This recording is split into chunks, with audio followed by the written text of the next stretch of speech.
Well, from the South East's Road Haulage Association, Graham Pask is with us. Graham, thanks for your time. What do you make of the situation? Do you think it will clear soon?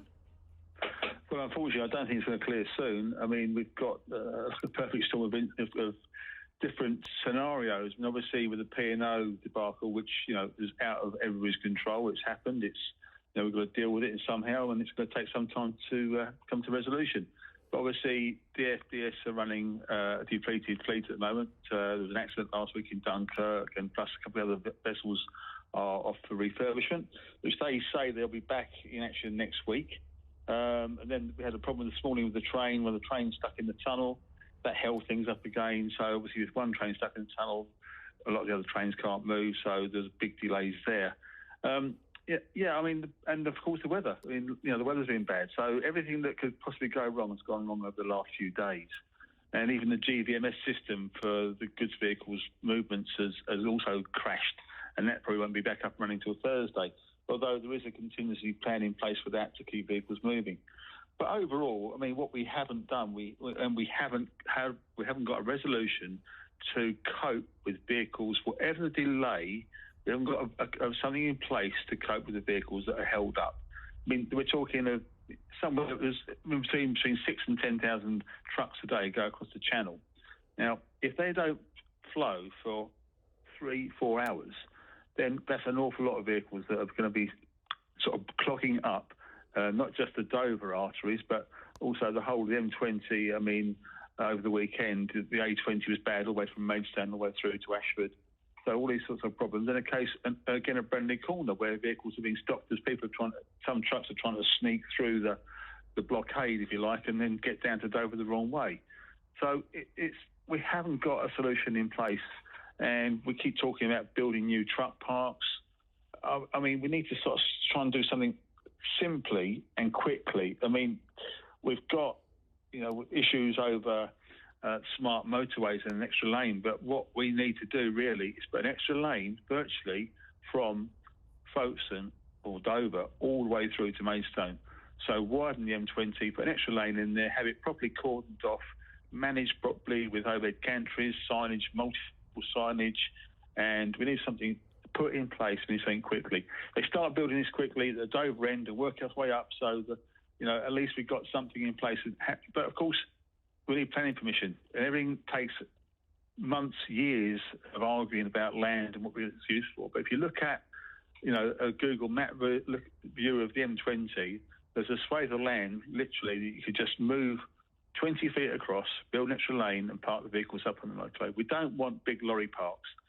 It's going to blight countryside and use up valuable farmland.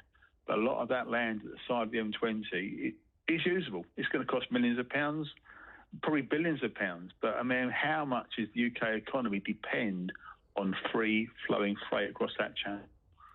But what can be done in the short term? I mean, what is the alternative to, stacking lorries on the M20 and the A20?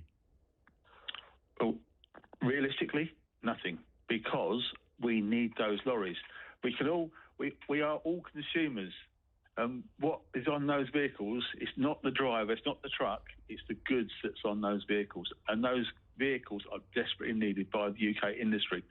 I mean, yes, we've got a lot of local disruption, but you can imagine that the suppliers from Europe who are sending vehicles to the UK can see these problems, mounting up.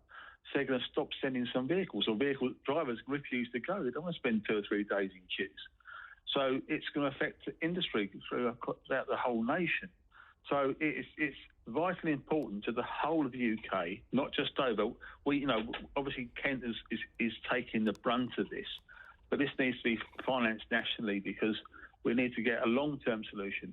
A short-term solution is getting people out there. I mean, the police are stretched far and wide in Kent.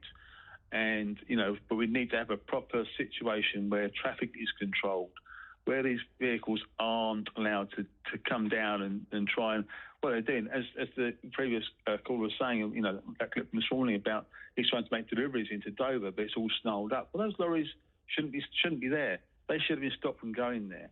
But of course, we've only got one guy probably at the entrance to the Dover dock.